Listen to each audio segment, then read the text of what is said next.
할렐루야. 이 새벽에 하나님의 은혜가 우리 성도님들과 함께 하시기를 주의 이름으로 축복합니다.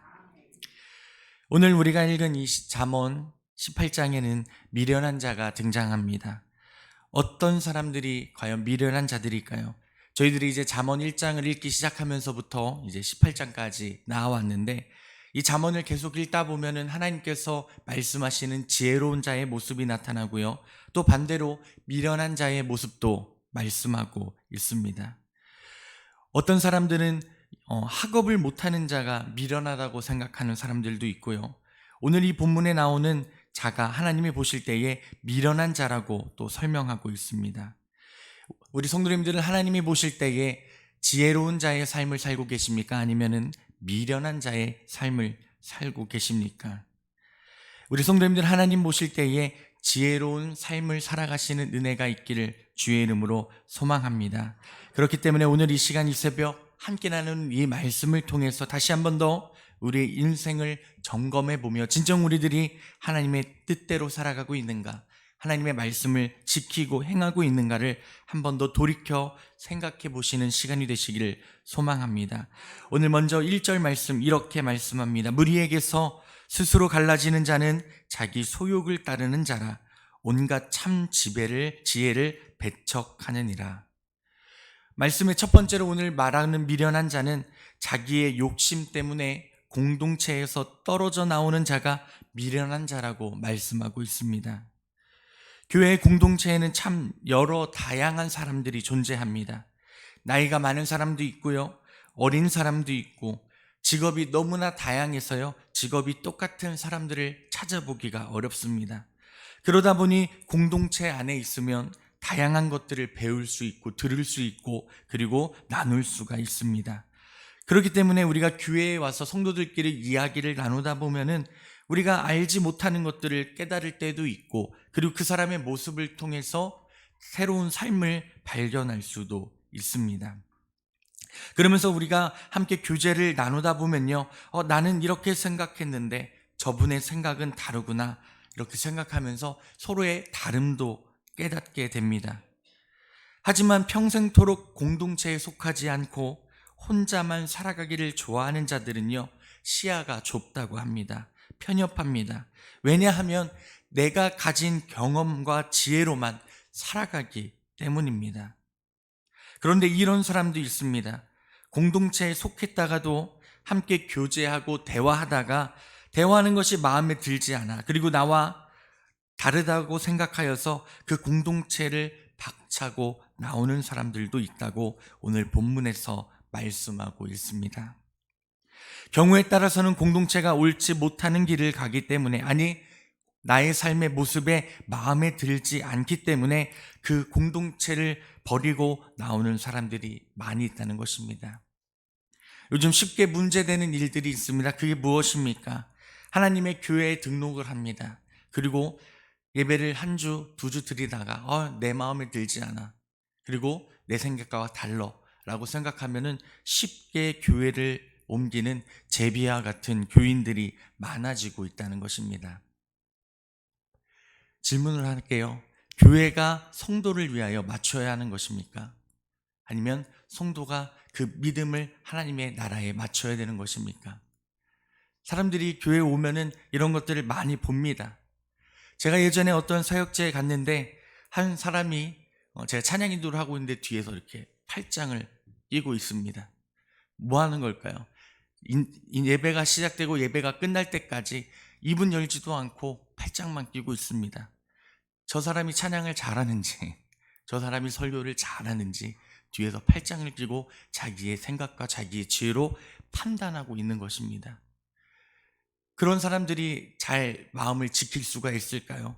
3일의 집회가 있었는데 찬양 인도를 하는데 첫 번째 날 아침 저녁까지 잘 나옵니다. 두 번째 날부터 내 마음에 들지 않아 하고 나오지 않더랍니다. 우리는 어떤 믿음을 소유한 사람이십니까? 내가 속한 공동체에서 혹시 내 귀에 거스린 말을 듣는다 할지라도 이것이 나에게 양약이 된다고 한다면 그곳에서 지혜를 찾을 수 있는 믿음이 우리 가운데 있기를 주의 이름으로 소망합니다.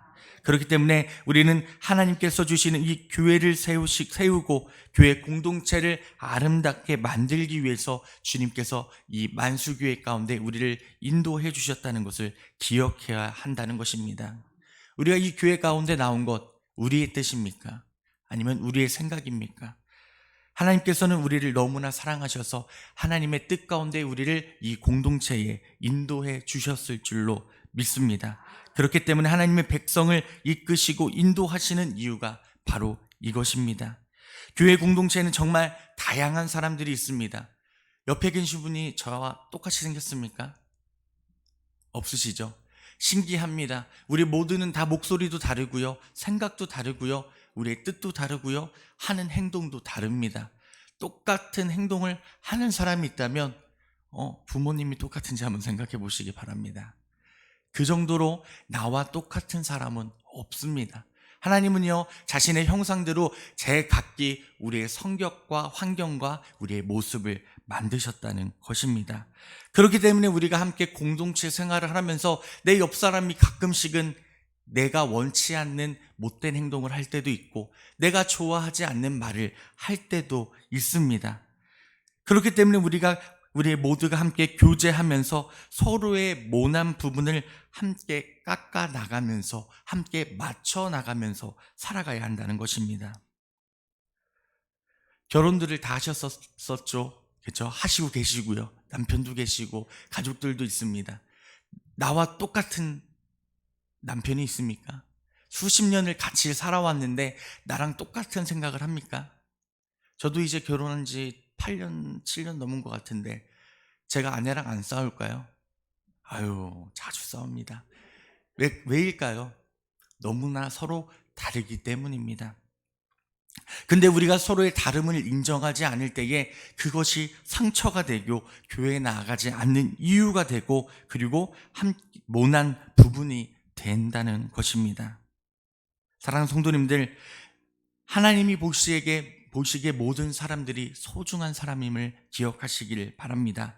그 사람이 나의 앞에서 모난 행동을 할지라도 그것을 위하여 함께 기도해주고 함께 눈물을 흘려 나아갈 때에 하나님께 주시는 공동체의 소중한 사랑의 삶이 우리 가운데 나타나게 될 줄로 믿습니다. 그렇기 때문에 지혜로운 사람은 공동체의 삶을 소중히 여긴다고 이야기합니다.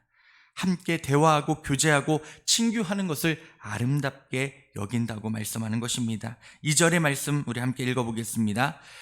미련한 자는 명철을 기뻐하지 아니하고 자기의 의사를 드러내기만 기뻐하느니라. 아멘.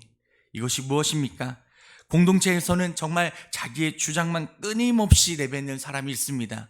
하지만 하나님께서는요, 내 말만 하는 믿음이 아니라 다른 사람의 말을 들어줄 수 있는 믿음을 소유하라고, 그러한 사람이 진정 지혜로운 사람이라고 이 시간 말씀하고 계시는 것입니다. 한번 생각해 보십시오. 나는 내 함께 사역하는 동료의 말을 많이 들어주는 사람인가?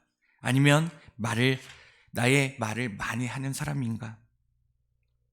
미련한 사람은 자신과 다른 사람의 의견이 다를 때에 자신이 생각하고 있는 것이 없는지 내면을 살피고 돌아볼 생각을 하지 않는다라고 이야기합니다. 오로지 자기의 주장만 끊임없이 내뱉고요. 그러다가 통하지 않으면 그 공동체를 박차고 나온다고 말하는 것입니다. 나와의 의견을 대립하는 모습보다는 서로의 말을 들어주고 서로의 말을 이해해 줌으로 분별력을 갖는 우리 만수 공동체가 되기를 주의 이름으로 소망합니다. 이 지혜의 길을 걷지 못하고 공동체에서 자기 주장만 내뱉는 사람의 마지막은 이렇게 말씀합니다. 3절입니다. 악한 자가 이를 때에는 멸시도 따라오고 부끄러운 것이 이를 때에는 능력도 함께 따라온다라고 말씀합니다. 멸시와 능력이 그를 둘러싼다고 했습니다. 하나님께서 그의 백성들에게 주고자 하는 것은 선물입니다. 그의 백성들이 존귀와 영광을 하나님 앞에 얻기를 원합니다. 하지만 미련한 길로 가는 자는, 그 길로 계속해서 브레이크 없이 달려가는 그 자는 결국 멸시와 능욕을 당한다고 말씀하는 것입니다. 우리 앞에 존귀와 영광이 있습니다. 하지만 미련한 자에게는 멸시와 능력이 있다고 이야기합니다. 그것을 선택하는 것 한 끗의 차이입니다. 부디 진정 하나님께서 주시는 종기와 영광의 삶을 사시는 우리 믿음이 되시기를 주님의 이름으로 소망합니다. 또한 공동체에서 미련한 자를 하나님께서는 8절에 이렇게 말씀합니다. 8절 함께 읽습니다. 남의 말하기를 좋아하는 자의 말은 별식과 같아서 뱃속 깊은 데로 내려가느니라. 아멘. 남의 말을 하는 것 정말 재미지 않으세요? 신기하게 모여서 남의 말, 아이고 누구 권사님이 누구 집사님이 시작하면은 어느 순간부터 재밌습니다. 사람은요, 다른 사람을 험담하거나 다른 사람 이야기를 하는 것이 시간 가는지 모른다고 이야기합니다. 그래서 말씀에도 이렇게 말씀하시죠. 별식과 같다. 저는 항상 밥을 먹고 저도 모르게 간식을 먹습니다. 근데 간식을 먹으려고 하면은 주위 사람들, 부모님이나 아내가 밥 먹고 또 뭘 먹냐고 그 잔소리를 들으면서 먹는 그 간식이 정말 맛있습니다. 네. 왜 먹지 말라고 하니까 더 맛있는 거죠. 근데요, 험담도 그래요. 별식이라고 말씀하시잖아요. 우리는 압니다. 누군가를 험담하거나 우리의 입술로 누군가를 정죄하는 것 나쁜 건지 압니다. 근데 모여서 누군가에 대해서 그러한 이야기를 할 때 즐겁다라고 생각하게 된다는 것입니다. 다른 사람들의 말을 듣는 것은 우리의 기억의 내에 깊이 박힙니다.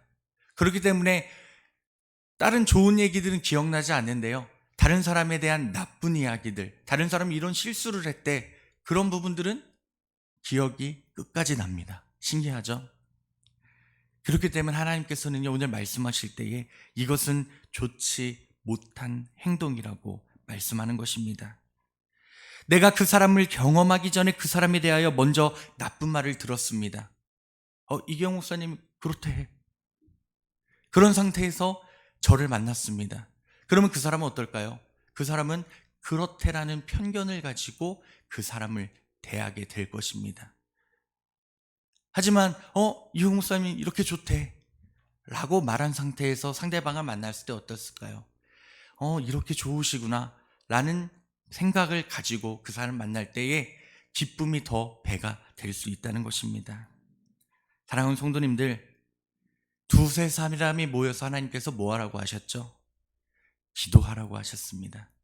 두세 사람이 모여서 하나님께서 기도하라고 말씀하신 이유는 분명히 있습니다. 왜냐? 우리의 입술이 지혜롭게 정결하게 쓰이지 않았을 때에 정말 어떻게 우리가 이 입술이 더럽게 변하는지를 주님께서는 너무나 잘 알고 계셨기 때문에 우리들이 모였을 때에 우리의 입술을 지혜롭게 사용하는 것, 오직 주님의 나라를 위해, 주의 말씀을 위해 쓰라고 우리에게 이렇게 말씀하고 계시는 것입니다. 그러므로 남의 말 하기 좋아하는 사람과 같이 살지 마시고, 그리고 남의 말 하기 좋아하는 사람과 같이 자리하지 않으시는 우리 성도님들 되시기를 주님의 이름으로 소망합니다. 그래서 제가 지금부터 금지하겠습니다. 누구 권사님은 말이야, 누구 집사님은 말이야, 누구 성도님은 말이야, 제가 들리면 이제 쫓아다닐 거예요. 아셨죠? 진정 우리의 입술이 하나님의 기쁨이 되는 입술이 되시기를 주님의 이름으로 축원합니다. 하나님의 말씀을 듣는 사람은 기도할 수 있는데 남의 말을 듣는 사람은 하나님과 대화하기보다는 사람들과 대화하는 것을 좋아하게 됩니다. 그렇기 때문에 미련한 입술을 가질 수밖에 없다는 것입니다. 또한 11절 우리 함께 읽어볼까요? 11절입니다. 부자의 재물은 그의 견고한 성이라 그가 높은 성벽같이 여기느니라. 또 정말 미련한 사람 중에 미련한 자는 자기가 가지고 있는 이 재물이 절대로 무너지지 않을 높은 성벽 같다고 자랑하는 사람입니다. 정말 미련하지 않습니까?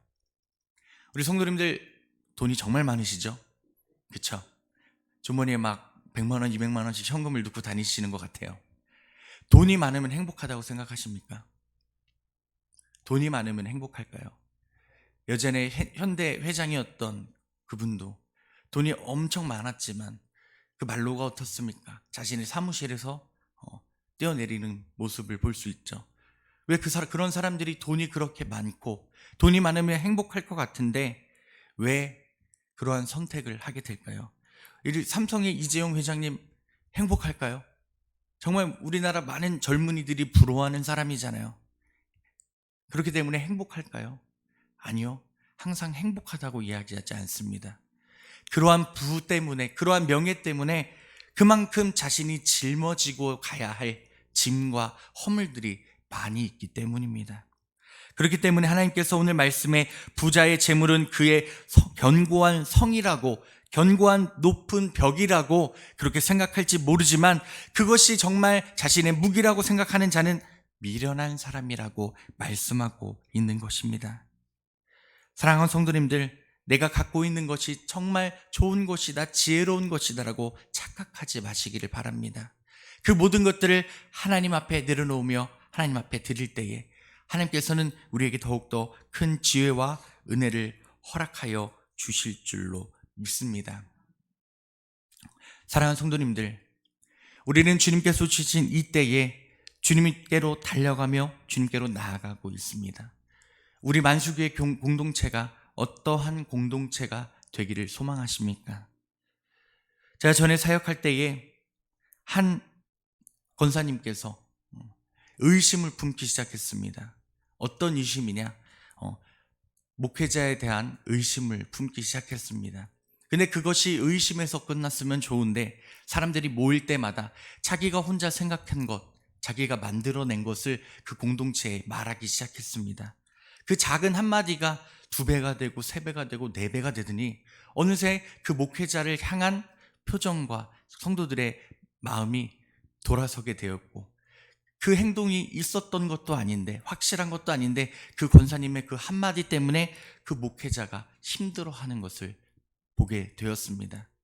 나중에 그 목회자가 그 이야기를 직접 듣게 되고 성도님들 앞에, 저는 그런 적이 없습니다, 저는 그런 사람을 만난 적도 없고 그런 행동도 한 적이 없습니다라고 이야기했지만 믿었겠습니까?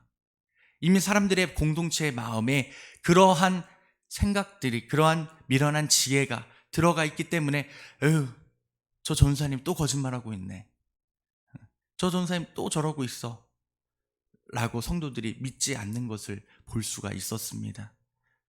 그때 느꼈습니다. 한 공동체에서 하나님이 일하셔야 되는데 사람이 일하다 보니까 저렇게 무서운 일이 벌어질 수가 있구나라고 생각해 본 적이 있습니다. 사랑하는 성도님들, 지혜로운 자가 되시기를 소망합니다. 우리 입술이 정말 더 경건해지고 하나님의 기쁨의 입술이 되기를 소망합니다. 어디에 나아가셔서 이런 말하고 싶진 않으시잖아요.